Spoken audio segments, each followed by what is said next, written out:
আমরা আর এই সরকার চাই না। প্রথম সমস্যা হচ্ছে রাস্তার, দ্বিতীয় সমস্যা হচ্ছে ড্রেনিং, যে ড্রেনের যে নিষ্কাশন সেই নাই, আবর্জনা যেটা সবথেকে বড় হচ্ছে গার্বেজ, সেই জায়গা ক্লিয়ার নয়, প্রত্যেকটা জায়গায় আমাদের অবস্ট্রাকশন হয়ে আছে। তো আমাদের প্রথম হচ্ছে জলের সমস্যা, তারপরে হচ্ছে তার সঙ্গে ড্রেনের সমস্যা, তার সঙ্গে রাস্তার সমস্যা মেলা আছে, বলতে গেলে অনেক বলা হয়, কিন্তু আপাতত তিনটে সমস্যা আছে।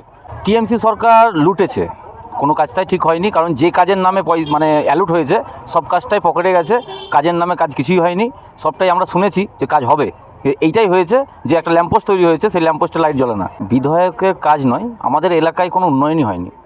সেই অর্থে যদি হয়, এখনও আপনারা দেখতে পাবেন যে ঢালাই রাস্তা যেগুলো ছিল সেগুলো সব খুঁড়ে এখনও এমন পরিস্থিতি যে রাস্তা দিয়ে হাঁটার উপায় নেই, কারণ মানুষের একটা সব কিছু লিমিট আছে, লিমিট ক্রস করে গেছে। আমরা আর এই সরকার চাই না, আর এই সরকার থাকলে বরঞ্চ আগামী দিন আমাদের উন্নয়ন তো দূরের চাই, ওই সিন্ডিকেট রাজ চলছে সেটা আমরা জানি, কিন্তু আমাদের বক্তব্য হচ্ছে এই সরকারকে আমরা চাই না, কারণ আমরা দেয়ালে পিঠ হয়ে গেছে আমাদের এই সরকারের মানে ভোট দিয়ে।